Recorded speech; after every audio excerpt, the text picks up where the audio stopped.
Bom, então, tendo terminado a parte histórica, vamos agora voltar para a parte mais sistemática.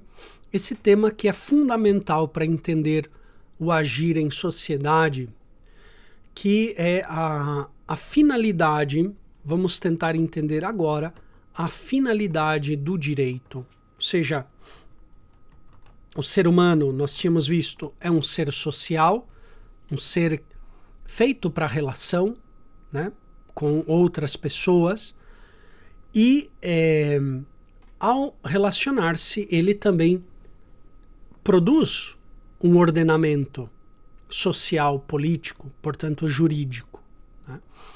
Agora nós aqui vamos começar a interrogar-nos, mas, ok, o ser humano, o direito, né, o fato jurídico é um fato humano, é próprio do ser humano, né? O fato jurídico. Ok, isso possivelmente ao longo do nosso curso até aqui a gente entendeu, né, que não é algo extrínseco ao ser humano, mas vamos dizer assim, parafraseando um pouco Aristóteles, que o ser humano também é um animal jurídico, né, que se organiza em sociedade. Não necessariamente precisa ser uma organização escrita, né? Mas é natural que em sociedade exista uma organização, né? É um fato humano, a gente vê até mesmo em sociedades criminosas, embora não tenha nada escrito, eles não deixam nada escrito, mas existe uma organização, né? O crime organizado, existe uma hierarquia, existe quem manda, quem obedece, existe um procedimento no modo de fazer as coisas, etc. Vejam, o ser humano, tanto para bem quanto para mal, ele produz um ordenamento em tudo aquilo que ele faz em conjunto com outros, né? Então o fato jurídico é um fato humano, não é algo extrínseco. Ok, mas qual é a finalidade? Para que nós agora vamos nos perguntar qual é a finalidade, para que o ser humano produz um ordenamento social, jurídico, político, né? Qual é a finalidade do direito? Para que existe o direito? Em outras palavras, é o que nós agora vamos nos perguntar, pois nesses capítulos que vamos começar a estudar. E o esquema, né, a estruturação dessa parte é da seguinte maneira, né? Veremos os fins gerais do direito. Esses fins gerais não são só do direito, ok? Por isso são fins gerais. Por exemplo, se nós aqui fizéssemos uma filosofia política, seriam os fins gerais da política. Se fizéssemos uma filosofia da sociedade, uma filosofia social, seriam os fins gerais de todo agir em sociedade, né? Esses fins gerais, eles derivam do agir social como um todo, ok? Então, não é só próprio do direito os fins gerais. Os fins gerais, ele vem da filosofia social, da ética, se vocês quiserem, como um todo.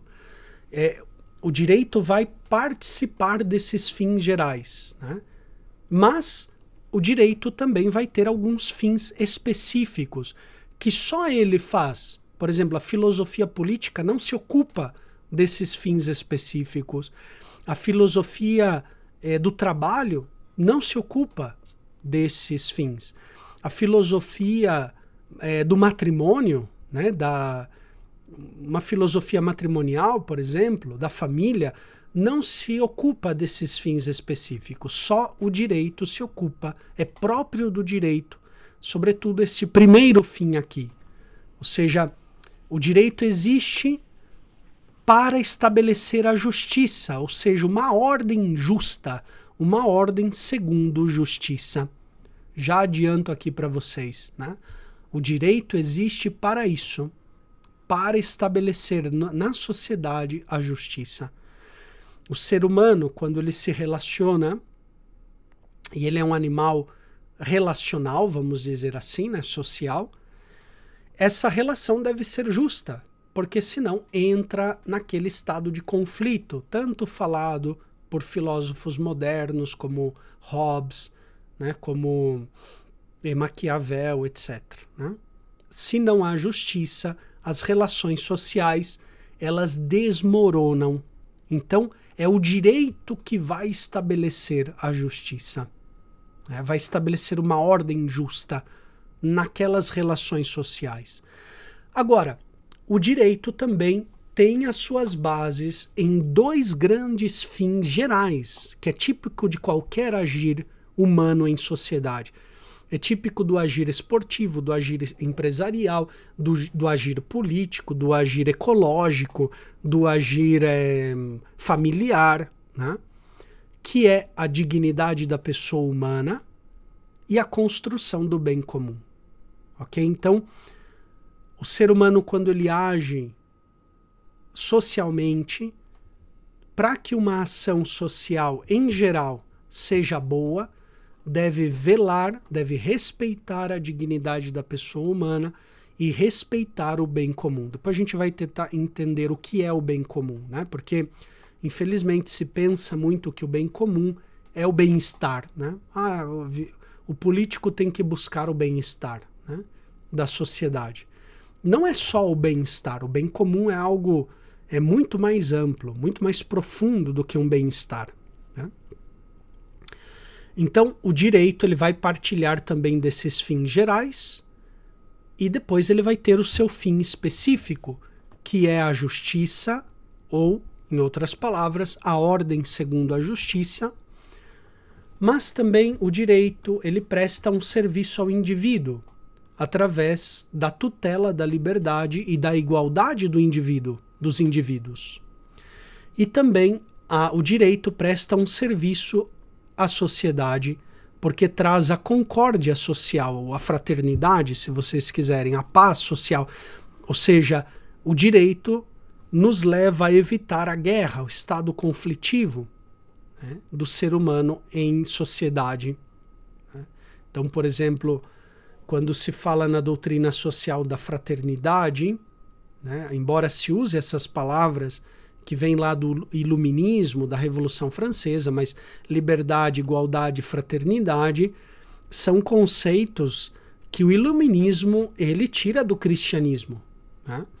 A verdadeira liberdade, a verdadeira igualdade, a verdadeira fraternidade são termos, são ideais provenientes do cristianismo, né? Claro que depois se associou muito ao pensamento iluminista.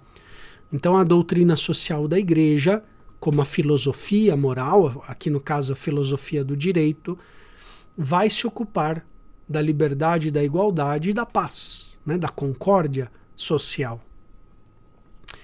Ok? Então esse vai ser o itinerário da nossa caminhada a partir de agora.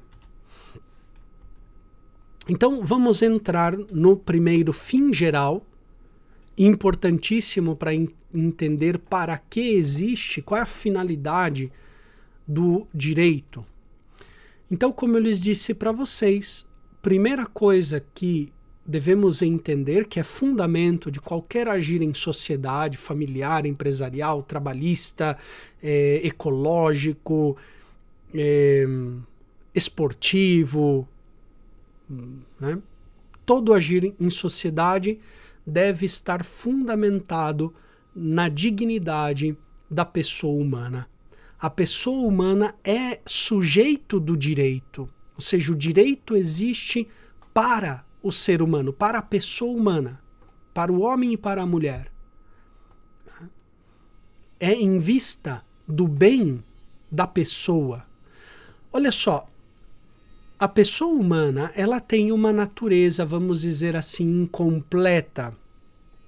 Santo Tomás de Aquino, na primeira parte da Suma, na questão 84, no artigo 4º, vai falar precisamente dessa incompletude do ser humano. Mas ele faz aqui uma distinção muito típico, né, do pensamento de Tomás de Aquino. Não é que ele afirme assim, alguma coisa categórica. Santo Tomás de Aquino, ele sempre discerne, ele sempre distingue bem os âmbitos das coisas, né? Ok, vamos... O que a gente está falando? Olha só o que ele diz. Há duas perfeições no ser humano. A primeira é o ser, né? O esse, o ser, e a segunda, o agir, né? A ação, o ato humano, o agire. Quanto à primeira, o ser humano, o homem, é perfeito, não falta nada, né? Não tem um ser humano menos que o outro enquanto humanidade, enquanto a sua pessoa, né? Não é que eu sou mais pessoa do que o outro enquanto ao ser, né? Então, não existe alguém que é mais pessoa, outro é menos pessoa. Alguém que é mais ser humano, outro é menos ser humano. Todo ser humano, enquanto ao seu ser, é completo, né? Porque ele é plenamente homem, plenamente pessoa humana, em outras palavras, né?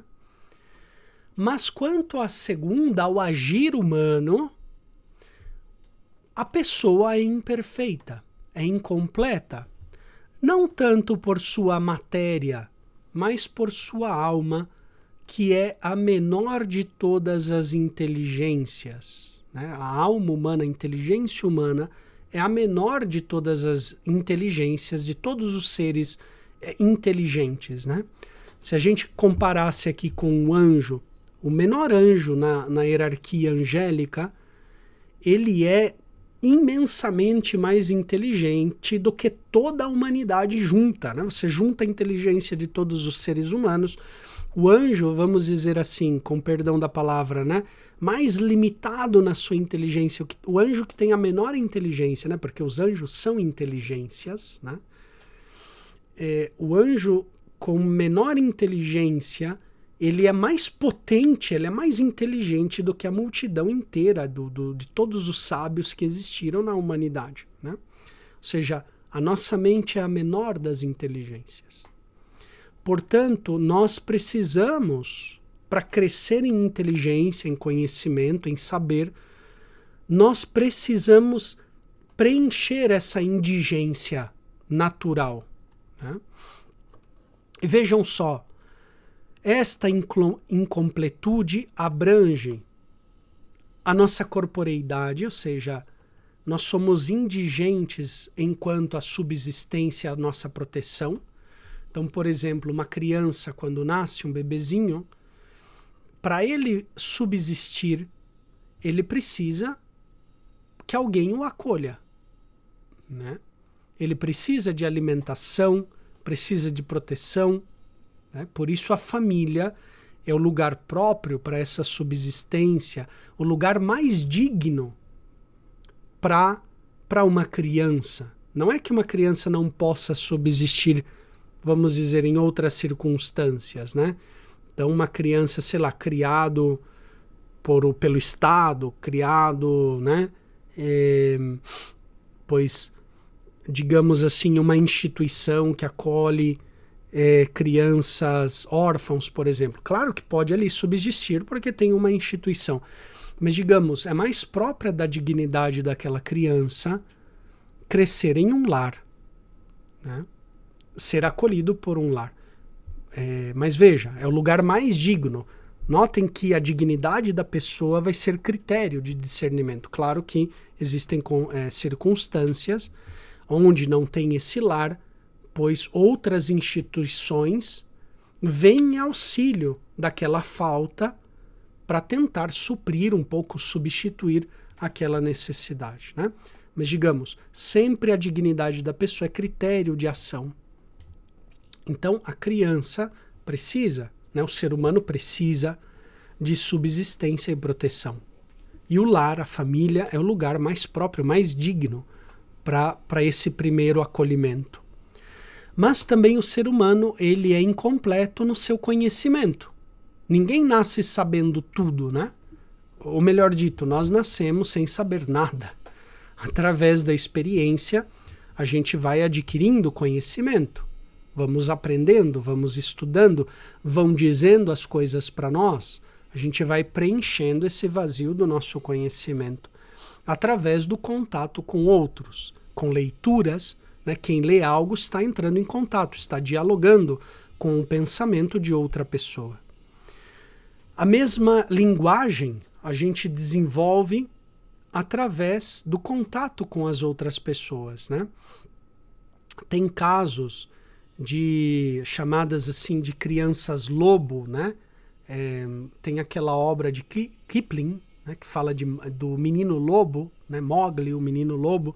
Depois até a Disney, né, fez aquela animação, né, de Mowgli, etc., né? Houve casos de pessoas que foram criadas, entre aspas, por animais ou que viveram na selva, né? E algumas até meio recente. Eu estava investigando alguns meses atrás o caso de uma mulher, hoje uma senhora que ainda está viva hoje, que ela passou grande parte da sua infância e da sua adolescência vivendo na selva com os animais, né? Foi criada, por assim dizer, por animais. Parece que ela viveu em uma família até os 8 anos, então tinha desenvolvido um pouco de linguagem, né? Um pouco de conhecimento, mas o conhecimento dela, depois quando ela, por uma circunstância, ela foi para a selva, essa criança foi para a selva, o conhecimento dela ficou muito limitado, até mesmo a linguagem, né? Ela depois teve que se ressocializar, mas ainda hoje, né? Claro, ela tem que ter acompanhamento psiquiatra, psicológico, né? Até mesmo no modo de caminhar, às vezes caminhava como um bicho, né? Apoiado nas mãos, etc. E tem testemunhos dessa pessoa, como você nota que ela não desenvolveu muito bem a linguagem, fala pouquíssimas palavras, né? Não tem muito capacidade de desenvolver um pensamento abstrato totalmente, de conectar as palavras, o pensamento, uma concatenação da argumentação. A pessoa fica limitada no conhecimento e na linguagem. Então eu preciso da sociedade para desenvolver-me. E até mesmo, vamos dizer, a perfeição humana, o exercício das virtudes sociais, das virtudes morais, sobretudo a virtude da justiça, que é a virtude social por excelência, não podemos ser justos sozinhos, né? Para praticar a justiça, eu preciso de outro, né? Porque a justiça é dar ao outro o que lhe é devido, o que lhe é de direito. Então eu preciso do outro para ser justo. E a justiça é algo humano, né? Ninguém quer ser injusto. Não, o ser humano, no seu agir, ele quer agir com justiça, né? Então, até mesmo a perfeição humana, as virtudes sociais, a solidariedade, o colocar em ato os meus talentos, as minhas faculdades, né? Os meus dons, pois eu preciso da sociedade, né? Então, veja, a sociedade vem, né? A relação, o outro vem para completar essa carência humana. A definição de pessoa, o que é a pessoa, vocês conhecem bastante bem. Aqui eu simplesmente coloco para relembrar um pouco essas duas acepções da palavra, pessoa, tanto a de Boécio quanto a de Tomás de Aquino. Boécio, talvez é a definição mais conhecida, ele vai dizer que a pessoa é essa substância individual, indivíduo, a substância de natureza racional, né? Uma substância individual de natureza racional. Santo Tomás, ele melhora um pouco a definição de Boécio, né? Porque a definição de Boécio, em certo sentido, tira um pouco do âmbito teológico a definição, né? De fato, a noção de pessoa nasceu do âmbito teológico. Na época patrística, o conceito de pessoa é um desenvolvimento trinitário, né? Ou seja, Pai, Filho e Espírito Santo são pessoas subsistentes, né? Boécio um pouco ele ainda maneja o termo em sentido trinitário, mas se nós pararmos para pensar, a definição de Boécio não é totalmente feliz, porque Deus, né, em si ele não as pessoas não é bem uma substância, e depois não é racional. Deus não é racional, Deus é espírito, né, inteligência, intelecto, a noção. Deus e os anjos não são racionais, eles são intelectuais, né? Eles são inteligências. O ser humano que é racional, né? Ele, para conhecer o ser humano, precisa raciocinar, né? Passar de uma premissa conhecida para chegar a algo desconhecido, ou seja, o raciocínio é um esforço, é uma fadiga, né? O ser humano é racional porque ele fadiga, ele vai conhecendo através de uma premissa, ele vai experimentando algo e assim ele vai, né, com muito esforço, com muito trabalho, ele vai chegando ao conhecimento. Os anjos não são racionais, eles são intelectuais. O conhecimento angélico é imediato. Basta que um anjo aplique a sua inteligência a algum objeto e ele conhece plenamente aquele objeto, né, de modo intuitivo. O ser humano ele é pouco intelectual.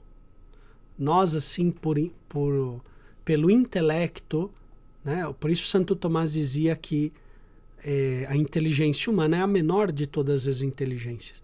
São poucas coisas que nós conhecemos de modo assim intuitivo, imediato, né? Por exemplo, a existência do doente é algo assim intuitivo, né? Algo que, né, que sabemos que existe algo, que ali tem algo existente, né? Um ser. Que o todo é maior que a parte, né? O princípio de não contradição, são pouquíssimas coisas no qual entra em ato a inteligência humana. Nós somos racionais, né? Por isso o cansaço do conhecimento humano. Nós fadigamos ao tentar estudar, ao tentar conhecer as coisas, né? Então Santo Tomás, para ampliar e aplicar melhor o termo pessoa ao âmbito trinitário, que era do qual ele saiu, né, essa noção de pessoa do âmbito trinitário, Santo Tomás vai definir a pessoa como um subsistente distinto em uma natureza racional ou espiritual, né? Repito a tradução, se vocês quiserem anotar, é um subsistente distinto em natureza racional ou espiritual, ok? Subsistente distinto, o que significa? Ou seja, que a pessoa é o subsistente. A pessoa subsiste. Então, olha só, a pessoa, por exemplo, nós somos seres humanos, não é verdade? Temos a natureza humana.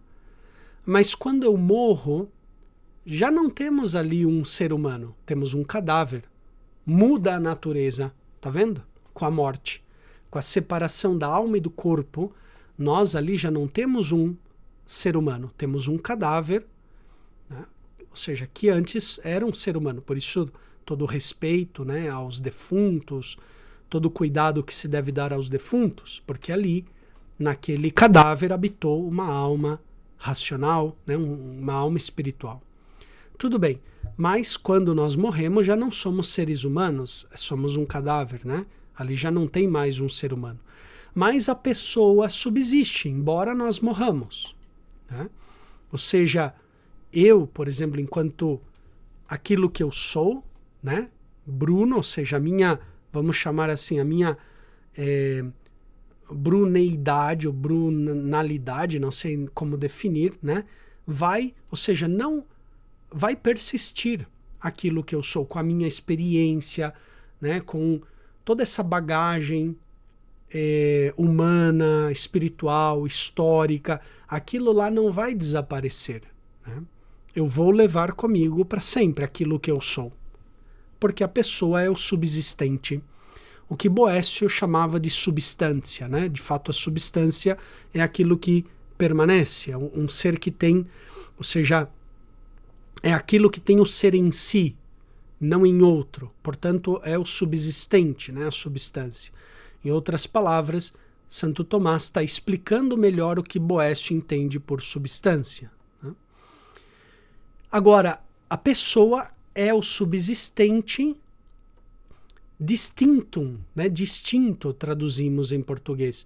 Distinto significa o individual, está traduzindo a parte o individua de Boécio. Só que a palavra distintum no latim diz ainda muito mais do que o mero indivíduo. Ou seja, a pessoa é algo individual, irrepetível, único em toda a criação. Ok? Então, por exemplo, você como pessoa, a sua, usando esse neologismo, a sua pessoalidade, ela é única em toda a criação. Não haverá nem houve uma pessoa igual à tua pessoalidade. A tua pessoa é única e irrepetível em toda a criação. Né? Então, ou seja, não haverá um outro eu, um outro você em toda a história da humanidade. Né? Ou seja, a palavra unicum, a palavra distintum, significa único, irrepetível, né? Intransferível, incomunicável. Olha só a grandeza da pessoa. Né? Cada pessoa humana, assim como cada pessoa angélica ou cada pessoa divina na Trindade, é única e irrepetível. O que é o Pai não é o Filho. O que é o Filho não é o Pai. O que é o Espírito não é nem o Pai nem o Filho. Ok? É incomunicável. O que o Pai é, ele não comunica ao Filho. O que o Filho é incomunicável ao Pai e ao Espírito. Aquilo que você é, só você é. Ninguém mais em toda a história da humanidade vai ser você. Né? Assim, até brincando, a gente diz, né? Eu sou eu, você é você, você não é eu não sou você. Né? Ou seja, olha só a grandeza da pessoa humana. É algo que Deus cria de modo único, irrepetível, incomunicável. Por isso a palavra distintum significa isso, né? Se quiserem aí anotem bem. O distinto é algo incomunicável, irrepetível, único em toda a criação. Daí vem a grandeza, a dignidade da pessoa humana. Veja, por isso a pessoa humana é critério de ação social. O respeito à dignidade da pessoa humana. Ela foi criada, essa pessoa que eu tenho diante, não importa se ela é criminosa, se ela é pecadora, se ela é de tal país, de tal nação, de tal religião, de outra, ela é pessoa humana, né? E, portanto, merece todo o respeito, porque ela é única em toda a criação. Né? Agora, pessoa significa também uma natureza racional, no caso dos seres humanos, ou espiritual, no caso, por exemplo, ampliando mais o conceito, no caso dos anjos e no caso da Trindade. Né? Então, Santo Tomás, ele prolonga um pouquinho mais a noção. Né? Só analisando essa frase de Santo Tomás, essa definição de pessoa de Santo Tomás, a gente já entende por que a pessoa é critério de ação social, né? De agir moral social. É fundamento. Né?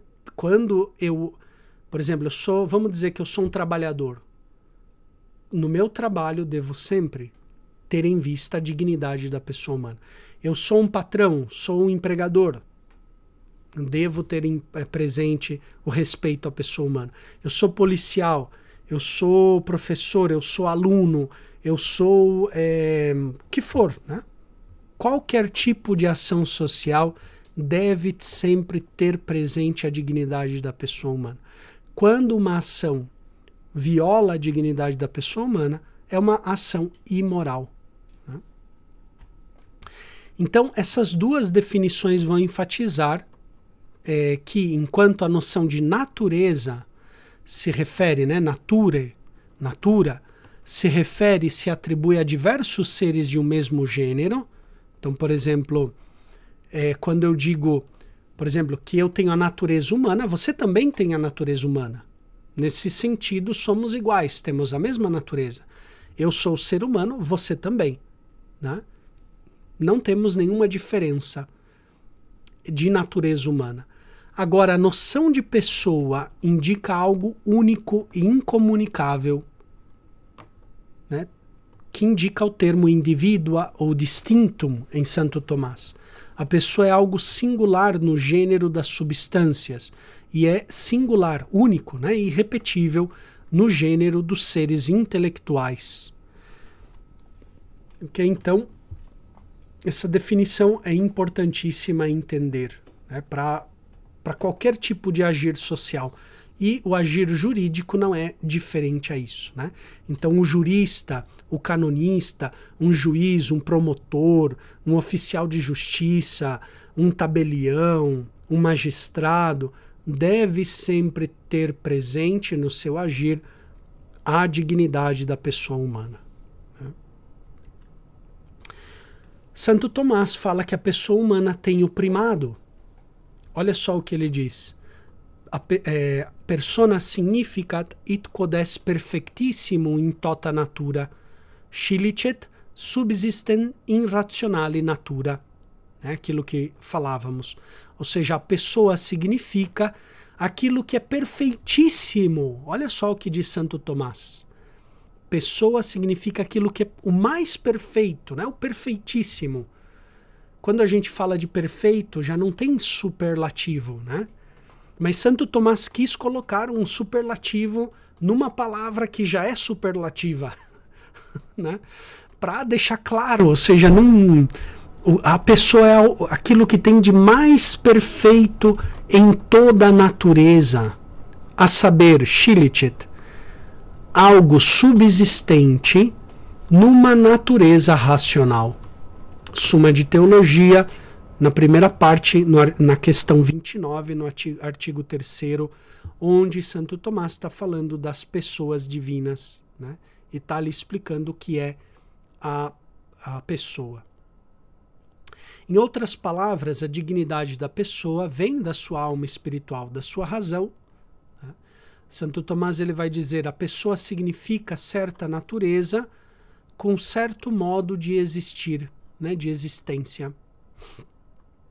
A natureza, porém, que a pessoa na sua significação inclui, é de todas as naturezas a mais digna, ou seja, a digníssima.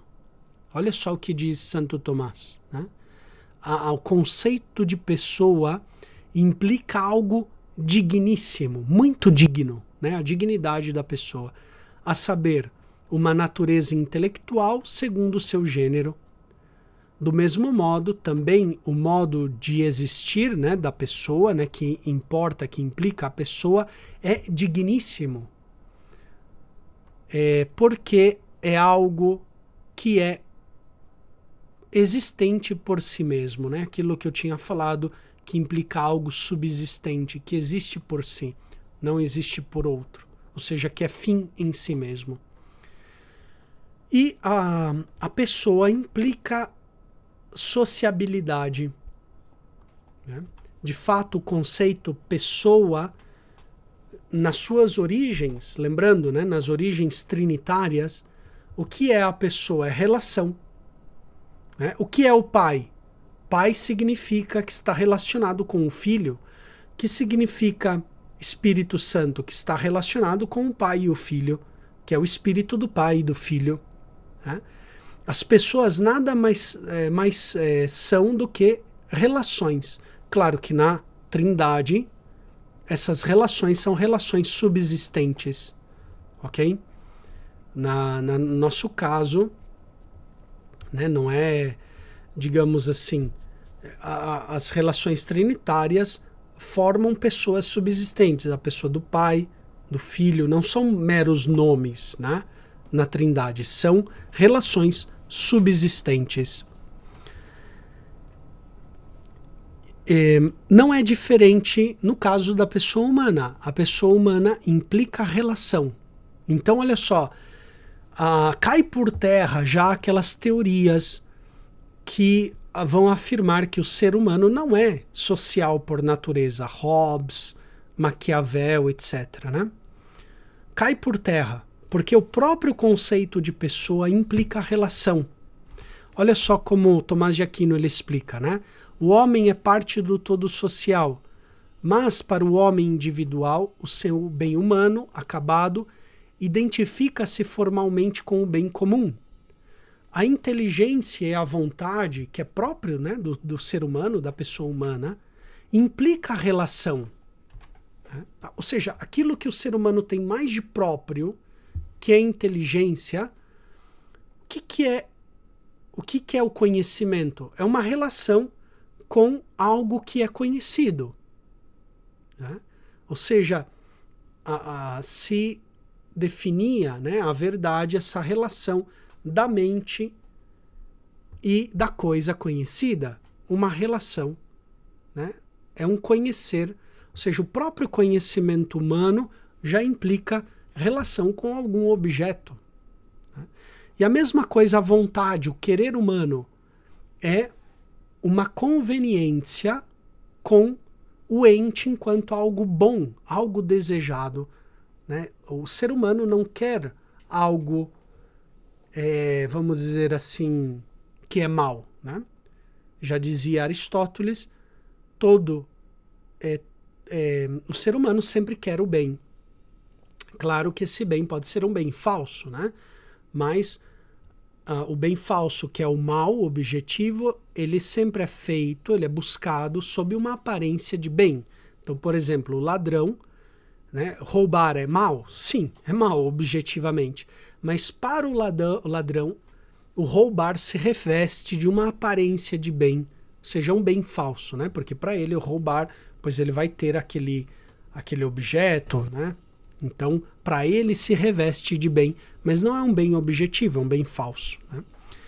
Então, tanto a inteligência quanto a vontade implica a relação com o ente considerado como verdadeiro. Então, nós temos a inteligência, temos o conhecimento, ou o ente, né, a realidade, entendida como algo apetecível, algo desejado, e nós temos ali o bonum, o bem. Né?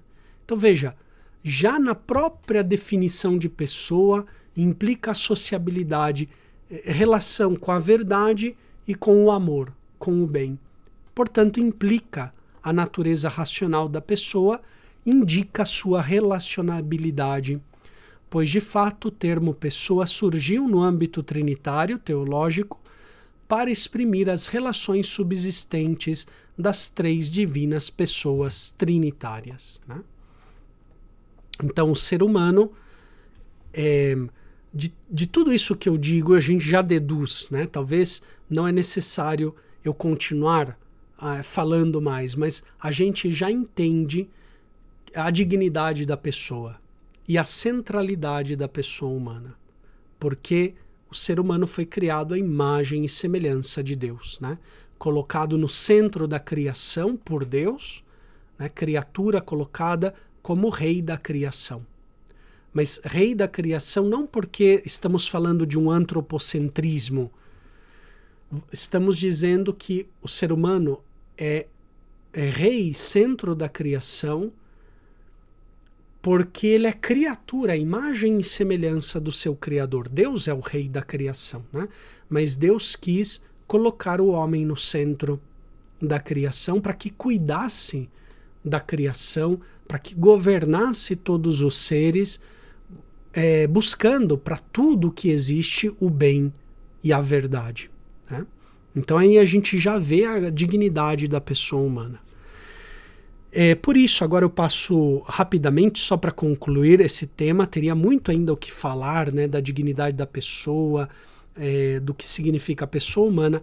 Aqui eu simplesmente enuncio, depois vocês podem ler os slides aqui com mais calma, mas a pessoa indica que é sujeito de ação, é a pessoa que age em tudo que nós fazemos, fica impressa na nossa ação, ou seja, nós comunicamos a nossa ação, a nossa pessoalidade. Então, quando, por exemplo, Michelangelo pinta o Juízo Final na Capela Sistina, a gente está tocando algo da história, da pessoalidade de Michelangelo. Quando um arquiteto faz, né, uma arquitetura, uma obra arquitetônica, nós estamos tocando algo da pessoa. Um trabalhador, quando ele trabalha, ele coloca aquilo que ele é em ação.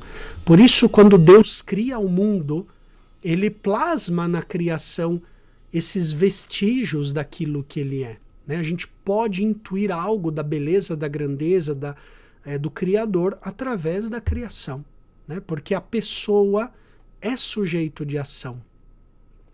Ela age e ela deixa impressa naquilo que ela faz. Né? Não tem como nós separarmos a nossa ação do nosso ser pessoal. Né?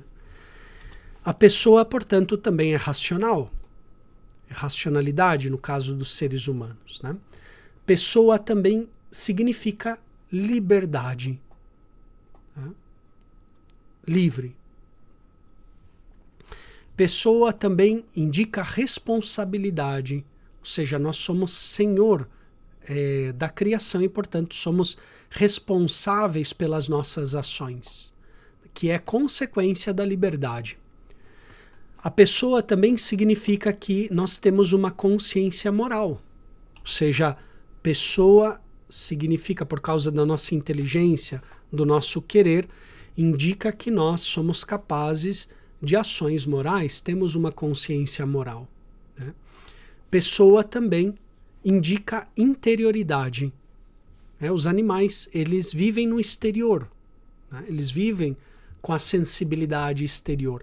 O ser humano é o único, né? A pessoa é o único ser, né? As pessoas, vamos colocar os anjos aqui também, são os únicos capazes de interioridade, de voltar sobre si mesmo, refletir sobre o próprio pensamento, sobre o próprio sentimento, sobre aquilo que ela fez.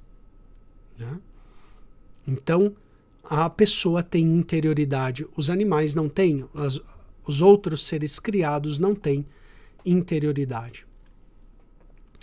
Pessoa também indica que o ser humano é capax Dei, é capaz de Deus. Né? Portanto, é aberta ao absoluto. Aquilo que nós falávamos, né? O ser humano, por ele ser pessoa, ele já é relação. Na sua própria essência, o ser humano é relação. Né? E sendo imagem de Deus, né? Porque Deus é pessoa, né? Pai, Filho e Espírito Santo, em sentido pleno. Nós somos pessoas por participação, né, das três divinas pessoas. Então somos um reflexo das pessoas trinitárias. E, portanto, nós somos relação, criadas para o relacionamento mútuo, para a sociabilidade, em primeiro lugar com Deus, que é a nossa origem, o nosso Criador, mas também entre nós. Né, como filhos e filhas de Deus. Portanto, nós temos essa transcendência. A pessoa humana significa religiosidade, portanto. Né? Depois tínhamos falado que a pessoa também é algo único e irrepetível. A pessoa, dizia Santo Tomás, é aquilo que há de mais perfeito na natureza, portanto é subsistente, é imortal, é imagem de Deus, porque Deus é pessoa trinitária, Pai, Filho e Espírito Santo. Ok? Então, é importante entender isso que nós falamos sobre a pessoa, a dignidade da pessoa, porque é base do agir social e, portanto, base também do agir jurídico.